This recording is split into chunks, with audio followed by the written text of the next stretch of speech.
It's 11:30. We are here to see this video, for the family to see this video.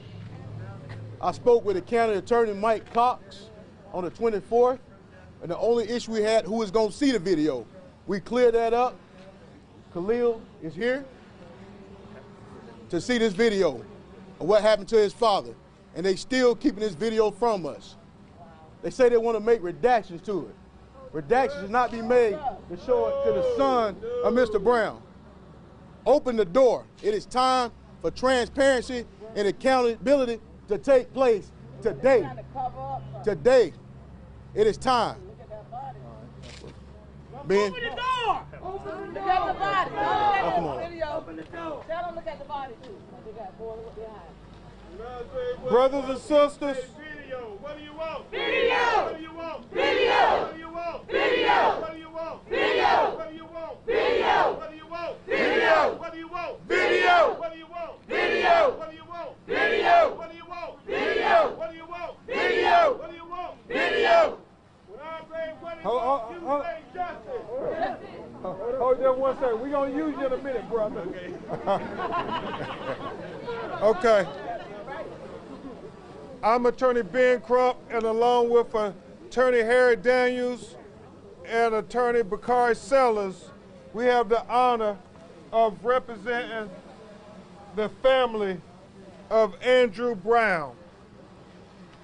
It's so important, y'all, that we not let them sweep this under the rug, because apparently, before you all showed up, they just wanted to sweep it under the rug, as they have done other brothers and sisters who have been unjustifiably killed by the people who are supposed to protect and serve us. It's so very important that we have transparency, because if we don't have transparency, we can never get to accountability. And if we never get to accountability, we can never get to healing and trust. And so if we want to heal this community, if we want to heal this family, then Sheriff Wooten, then you need to be transparent. What is it on this video that is so damning that you will risk your career and risk losing your job so the people can't see the video? What is it? That's the question we have to ask ourselves. And when we think about what we just saw happen in Minneapolis, with Derek Chauvin being held criminally liable, guilty for killing George Floyd, is that the reason they're trying to hide the video? Because they don't want accountability? That's what it is. Well, Day after that verdict. and it's still shocking to Attorney Sellers and Attorney Daniels and I, and I'm sure y'all, why they keep killing so many unarmed black people who are running away from them, not posing a threat, not posing any violence. Don't we have a right to due process? Why do the police get to be the judge, the jury, and the executioner? So what we're here for in Elizabeth City, North Carolina, while all America is watching today and all the world will be watching tomorrow, is to say, Sheriff Wooten, you don't need to say no more. Just show the video. Show the tape. Show the video. Attorney Bakari Sellers. Hey, how you doing? I wish we were somewhere else. I wish Ben Crump wasn't so famous. I wish we had a week where black folk weren't just dying at the hands of law enforcement. Amen.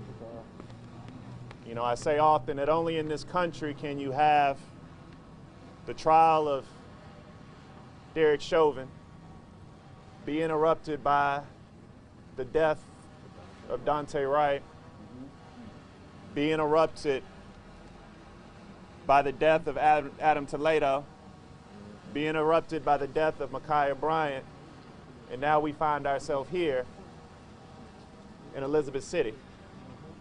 And so I'm tired. But not very often in my legal career do I get the eyes of all of you all. And you know what else I'm tired of doing? I'm tired of grieving and crying. I'm tired of seeing the videos. Then we protest. Then we have a funeral. Then we have another shooting. We grieve, we cry, we protest. And so what I want you all to do today is a little bit different. I want us to destroy the system that keeps putting us in situations like this. That means I want us to make sure that in the state of North Carolina, they can no longer hide videos from individuals who need to see it. That means I want each and every one of you all to take out your phones right now, and I want you to Google the number of Kirsten Sinema and Joe Manchin. I want you to call them and ask them why they not signed on to the George Floyd Justice and Policing Act. Amen. I want you to make sure that every United States Senator, Democrat and Republican, passes legislation so we don't have to be in positions like this. Come on now. Yeah. You know, it's good to protest, but I'm tired of that. Yeah. I'm tired of it being cyclical because I stand next to a young man who joins another club of black people who will not be able to grow up with their fathers. My Lord.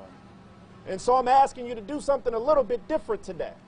They want us to go out in the streets and they want us to get mad and they want us to chant and march because they know in 7-10 days we got to go back home. And it's going to happen all over again. It does not make sense that the North Carolina State Legislature can hide videos like this when all we know is that sunshine is the best disinfectant. Amen. And so I just want to see the video this morning. Y'all got me off my schedule. The sheriff told me at 11:30 I could see the video, and it's past that, and I like to stay on a regiment. So I ask you all to just be patient a little bit more because the truth is going to come forth. But while we are out here, I need you to get on the phones. Come on. And I want you to go ahead and call Joe and Kirsten.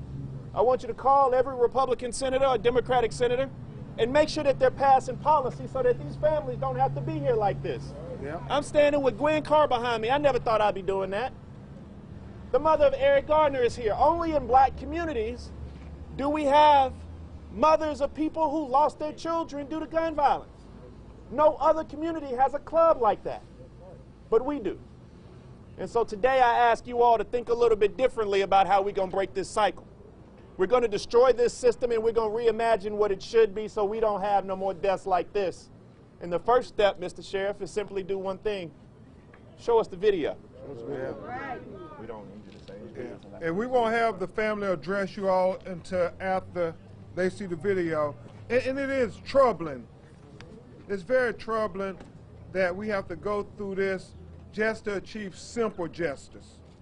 I can't imagine how many of these Roland Martin and us have been through the fact that the taxpayers have paid all this money for the police to be retrofitted with body camera video, and then the time when it's most critically needed, they won't show it to the public. Why did the taxpayers pay the money?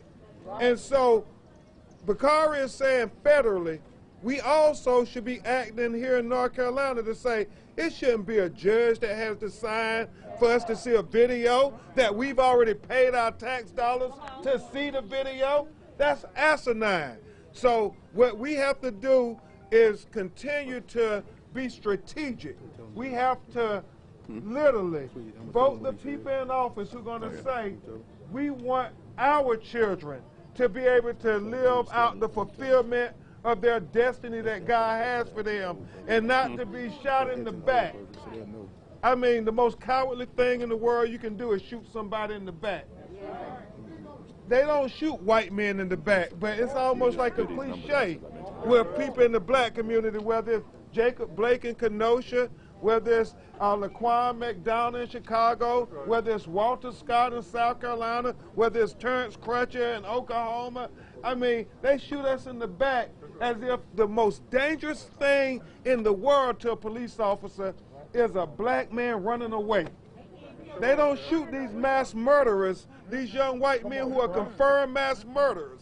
I mean, when you think about the Parkland school shooting, I mean, they took him alive after he shot up the whole school. You think about the young man who went and shot up the people in the Asian spy in Atlanta. They took him alive, Arthur. And then, my Lord, not too far from here in Bakari's home state, you know, this young white boy named Dylan Roof went and shot up the whole church, and literally they chased him across state lines into North Carolina, and they not only took him alive, but they took him to Burger King to get a burger and a fry.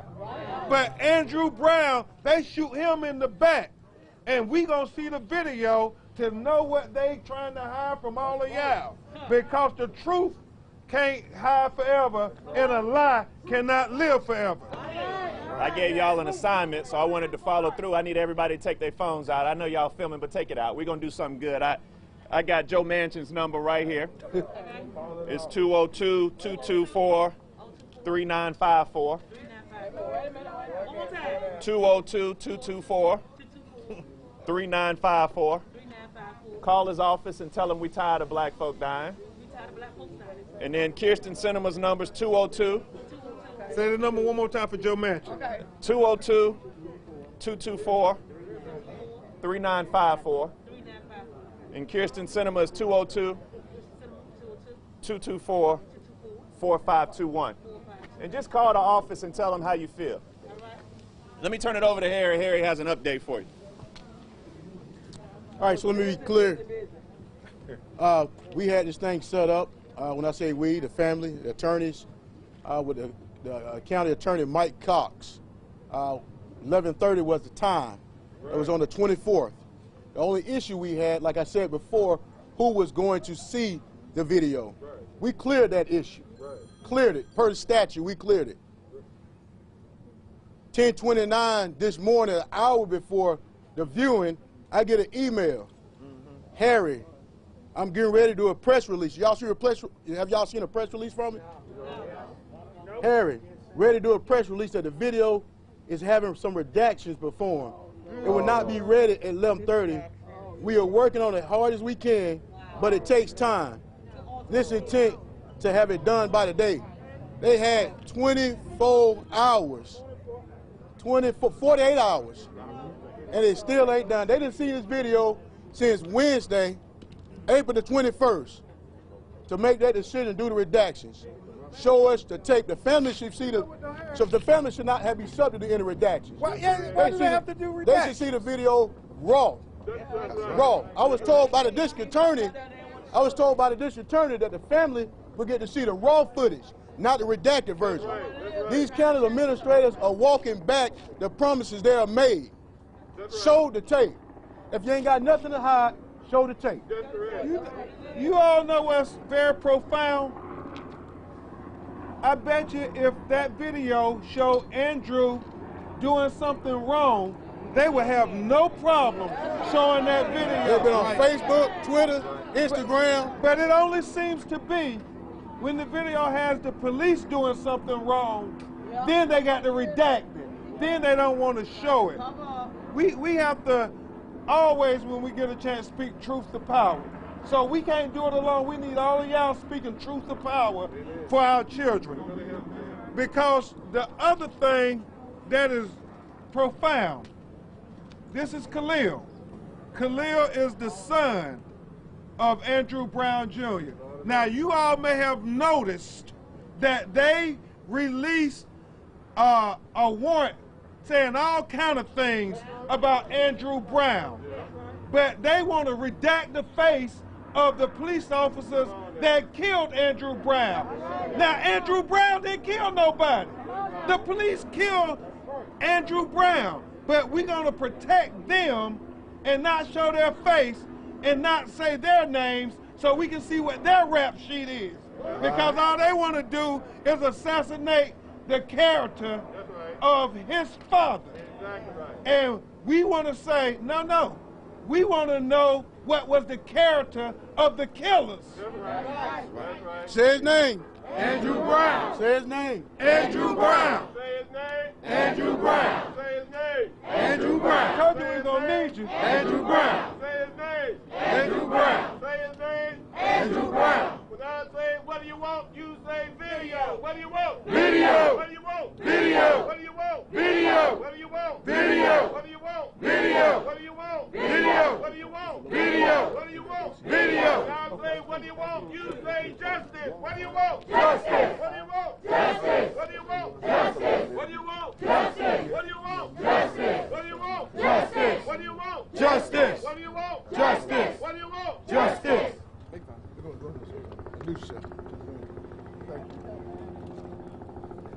Greetings. I am Keith Rivers, president of the Pasquotank County branch of the National Association for the Advancement of Colored People, as well as the third vice president of the North Carolina State Conference of the NAACP. And we will continue to demand justice. We will continue to march. We will continue to have peaceful protests. We will continue to stand for the Brown family and this community. It is almost disgraceful that it has taken the presence of the media to get a notice from the Sheriff's Department to release the video. And now we're understanding that you don't want to release the video in its entirety. You don't want to be transparent, but you want to say that, ask the community to trust you. Well, we can't trust you if you're not transparent.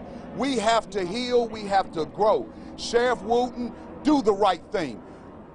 Wombly, the DA, do the right thing. We will continue, and let it be known that this community the city has declared a state of emergency, and it has been through peaceful protests. Peaceful protests. That is a reflection of this community, the people that are elected to office. We elected the sheriff. We elected the district attorney. We elected you. Do not fail this community. Do not fail this community. To all of the protesters, to all of the community out here, let the entire United States of America hear you. What do we want? Justice. What do we want? Justice. When do we want it? Now. Who do we want it for? Andrew Brown. Who do we want it for? Andrew Brown. Amen. Amen. Thank you, Mr. President. We have the daughter, one of the children of Andrew Brown here, and if you ever want to remember what we're fighting for, you just look at that little angel. Right now, we're going to have somebody address you who is part of that fraternity that nobody wants to be part of, as Bakari and Harry talked about. She was with the family of George Floyd. She was with the family of Michael Brown. She was with the family of Breonna Taylor. She has been a shoulder for them to lean on. She has been a common force for them and for all of us.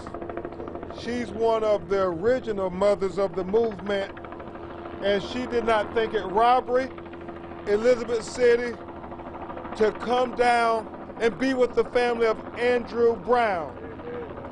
She is the mother of Eric Gardner, the first I Can't Breathe case in Staten Island, New York, before George Floyd said, I can't breathe. Y'all, let's welcome the mother of the movement, the mother of Eric Gardner, Miss Gwen Carr.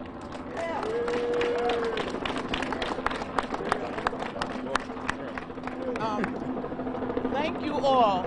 I just want to give honor to God, who is first in my life. And I thank you all for standing up for justice. This is what we must do. Everybody has to stand for justice. We have to gather like this. I'm tired. I'm tired of coming to these commemorations for black men being shot.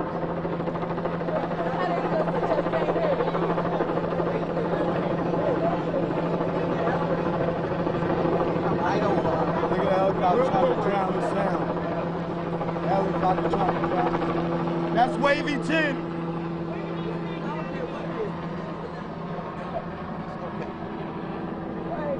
But again, I come to stand in solidarity with this family. But too much is too much. We can't even get over the trial of George Floyd before there were several other murders. And then we come down here to Elizabeth City where they shoot a man in the back. They won't show the video. What are they trying to hide? If he had shot one of those police officers, or if he had even had a fight with those police officers, the video would be all over the nation by now. But now they're trying to hide the police face. Why? are the criminals. Yeah. They say that we are armed and dangerous. No, they are the ones who are armed and dangerous, who are taking our lives. They're coming to our communities, abusing and brutalizing our children. And then they tried to sweep it up under the rug. We must say no more sweeping it under the rug. No more. We want justice. We want accountability. We can't have this keep on happening. And we can't treat it like it's the norm. Because there's nothing normal about this. Our children are dying. And we have the media. It's another news story to the media. But this is our lives. We have to live this each and every day. As they say, all police officers isn't bad. All black and browns isn't criminals. But we have to treat the situation as it is. And I am so I give my family this, my sympathy, my love, and I stand with you, as all of you do. And we have to keep on standing together. We can't go home and just sit on our couch. We have to stay woke, people. Thank you so much. Thank you. You know, yeah, during George Floyd, people wrote and called us from all over the world saying, until we get justice for George Floyd, none of us can breathe. I think while we got Ms. Carr here, we should remind the powers that be that we can't breathe until we get transparency. We can't breathe. We can't breathe. We can't breathe. We can't breathe. We can't breathe. We can't breathe. We can't breathe. We can't breathe. We can't breathe. We can't breathe. We can't breathe. We can't breathe. Thank y'all. We want Miss Gwen Carter to know that we still remember her son Eric Gardner never got his day in court. That's right. And we still fighting for justice for Eric Gardner as well. Thank you. Thank you. All right, we got another update from the county. They say they're getting real close, so y'all keep the pressure on. Keep the pressure on. Keep the pressure. When I say when Black Lives are under attack, what do? You say stand up, fight back. When Black Lives are under attack, what do you do? Stand up. What do you do? Stand up, fight back. What do you do? Stand up, fight back. What do you do? Stand up, fight back. What do you do? Stand up, fight back. What do you do? Stand up, fight back. What do you do? Stand up, fight back. Black Lives are under attack. What do you do? Stand up. What do you do? Stand up, fight back. What do you do? Stand up, fight back. No peace! No peace! No peace! Don't shoot! Don't shoot. Don't shoot. Don't shoot. All right, guys, we're gonna take the family. We're gonna take the family. We will be back. We're getting real close, and we'll reconvene after we see this video. Say his name. Andrew Brown! Say his name. Andrew Brown! Say his name! Andrew Brown! Say his name! Andrew Brown. Say his name! Andrew Brown. Say his name! Andrew Brown.